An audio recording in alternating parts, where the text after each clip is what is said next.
every day is a new challenge, right? Every day is a challenge, is a day that we can prepare ourselves even more. So for us, we would call it putting money into the bank. So at the end of the year, when we had a major international competition, we could withdraw that money that we had saved throughout the year. And look, I'll be the first one to tell you, there were a lot of days where I did not want to get out of bed. And I guarantee you, if I ask the question here, if everybody is excited to get out of bed every single day, if I saw a hand, I'm going to blatantly call you a liar. Because we all know that is far from the truth. But if you have those little small goals, those little small things that get you excited when you don't want to, it's going to make it even better and even easier at the end when you're getting ready for a presentation at the end of the year, or this or that, whatever event you're leading up to. It's going to make it so much easier. And I think if you look at the greats in anything, in any walk of life, the greats do things when they don't always want to. And that's the separation. For me, that's what I've found.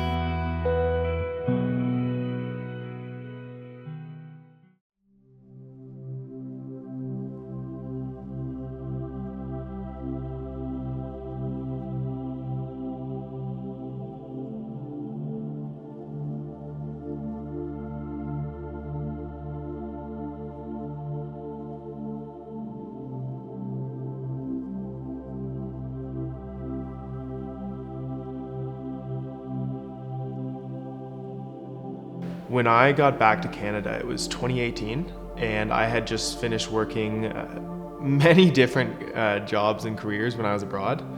And I had worked a 16-month stint in the corporate world as a headhunter. And I knew that corporate line of professional work wasn't something I enjoyed, but the glue for me always mentally was my own workouts and my own fitness outside of those working hours.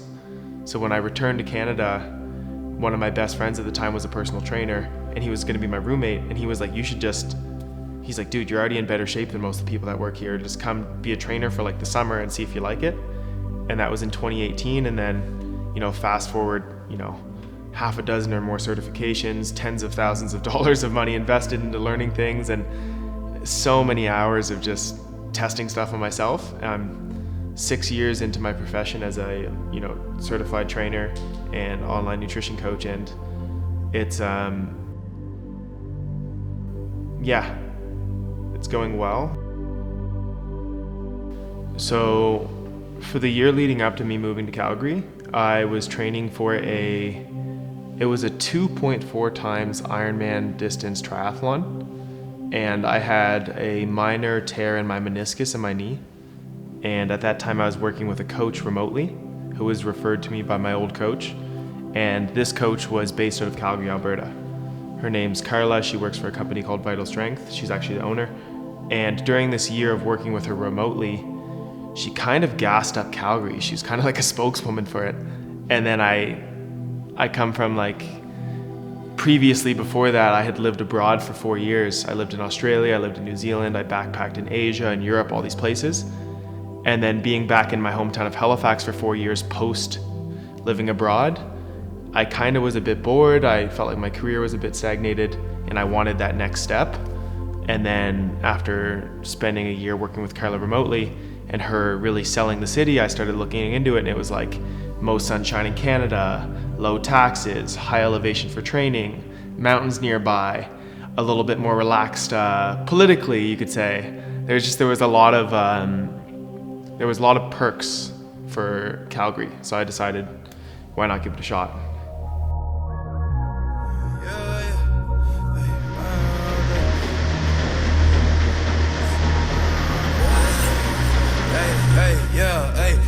Honestly, I think that 24/7 an understatement to my day-to-day.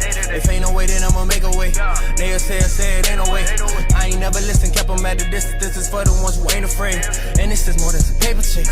I wonder who else could say the same. Never worry about what they attain. If I'm living, then I really can't complain. Can't contain who you really are. I know my true colors like this ain't a stain. Hustle hard like an MMA hits, innovate. made tip, didn't do it all in a day spent, but if they did, we ain't hating. Look, I go double or nothing, I'm just here to gamble. On my grind like my name was Kareem Campbell, built it from the ground up like I just went camping. My name should be hand in hand with Thor's hammer. Remember when I couldn't afford dinner, losing weight, I'm getting more thinner. Saw it coming like a lesson planner, all the glitz and glamour critically acclimated. I grew it on my organic. Now my agents say we tour planet, worrying now like Michael Lord Janet. Got it out the ground like growing granite. Graces I can't take a day for granted. Never looking down and never panic. Only kept my thought on. For the average person, I really view nutrition as a very simple thing where it's, I don't know if some people at home might have heard this, but you have an analogy of like, you have the jar and you have the rocks, the pebbles, the sand, and the water. And for most people, they would be better off focusing on their rocks first, and then their pebbles, and then their sand, and their water. So for the average client I have, usually one of the rocks we start with is increasing their protein, or maybe increasing how many vegetables they eat, or drinking a little bit more water, or maybe it's adding a little bit more fruit to their diet, or maybe it's even like, this doesn't seem like it's nutritional related, but maybe it's sleeping better or more so then they can make good nutritional decisions. And if you can spend like 3, 6, 9, 12 months at the beginning filling your jar with these fundamental rocks, then later on, if you're like, hey, I want to lose weight, I want to get shredded, I want to go in a calorie deficit, it's not hard to do because you're not going from 0 to 100. You're already doing like 80% of everything pretty solidly. So that last little 10% it's pretty easy to do. But most people try and go 0 to 100 and they can't sustain that, and they think they feel bad about themselves. And then it builds this kind of feedback loop of low self-confidence because they didn't stick with what they said they were going to do. Well, I think the biggest thing is like, and we all do this in different areas of our life, but I think a lot of people compare, like they might be in chapter 2 in their fitness journey, and they look online and they see someone who's in like chapter 16, and this person's like 10 years down the path, and they feel bad because they're like not already there. So then maybe you get like that crippling anxiety of starting because you're like, oh, I'm so far behind already, and it makes it hard to start in general, versus just thinking like, okay, you know, if I was a total amateur and I was gonna, I don't know, learn how to ride a bike, what's the first step? It's like, well, I should get a bike, and then maybe I should get on it and go on it, and I'm gonna fall, and that's okay. I shouldn't be a professional bike rider right away. It's like, it's gonna take reps, and it's gonna take time. So I think a lot of people try and, specifically in the fitness game, it's like, they're like, oh, I wanna start improving my health. So they're like, I'm gonna start going to the gym 5 days a week, and I'm gonna start doing all my meal prep every day, and I'm gonna never eat any of these high calorie foods that I love so much. And they take on like 10 battles on 10 fronts, and it's overwhelming. You can never do that. Instead of just saying, I'm gonna go to the gym twice a week for a month, or I'm gonna add 1 serving of vegetables to my lunch each day for a month. And it's like kind of like the book Atomic Habits talks about it, that like 1% every day, and it looks like a hockey stick. It's like nothing happens, and then boom, it goes up, and then it's exponential. But people don't give themselves enough time to get that momentum to start, because that initial inertia of starting is so hard and it's so difficult.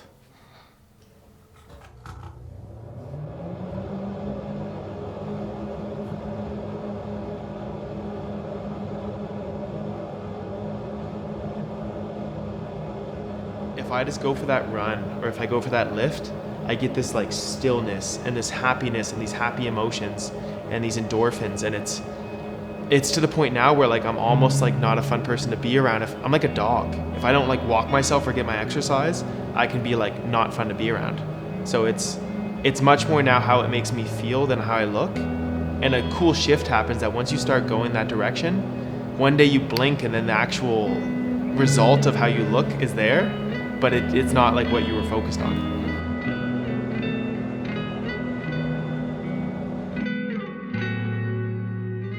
Like the relationship's big in any kind of teacher-student relationship to a degree, or guide-client, because like, again, these people are so successful in most areas of their life, the people I work with. But maybe, you know, if you're building a business and you have a family and you have all these things, it's easy to lose sight of maybe your health in that moment. So my job is basically not to be the guru, but it's more to be like, hey, I've done this journey a bunch of other times with other people, and here's how we could do it, and here's what I encourage us to try and do. but you're also kind of the master of your own journey, and I can't really force you to do this. Like you're in charge of your own fate. So it's, if anything, it's like it's a collaboration, but it's just I happen to have some science-based evidence and some real-world evidence that this might be the best path we could take for them to, you know, whether it's transform their body or increase their energy or get stronger or get rid of pain or whatever the client goal is, really.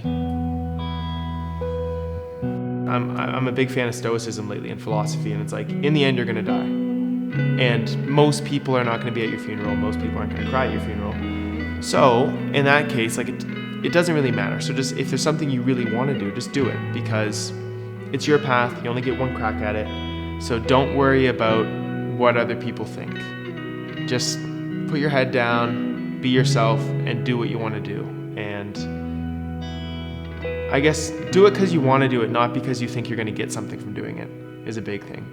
Like, I think it was Rick Rubin maybe talks about like creating the art for the sake of creating the art because you can and not because you think something's going to come from creating the art. And I think that's a pretty cool way to think about like approaching personal endeavors.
Name is Liam McVarnick, 27 years old.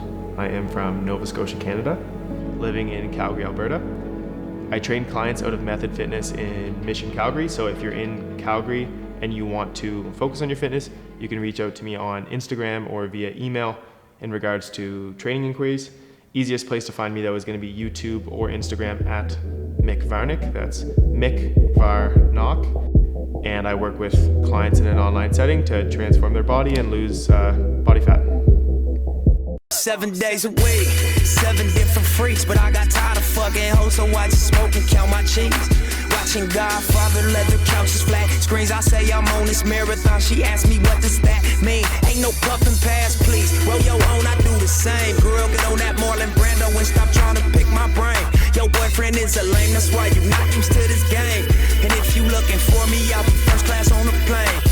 X-name my landing gear, cause I don't need no runway. My final destination is a cloud, since a one-way. Fucking with them streets, ain't no stranger to this gunplay. But now I eat these beats and I don't never take a lunch break. Back to back, swisher sweets, never grow no sober shit. Post-traumatic stress, I feel like that's what I'm coping with. So I smoke the best, impossible not to notice this. 30,000 feet up across the Atlantic Ocean with a pack of swishers.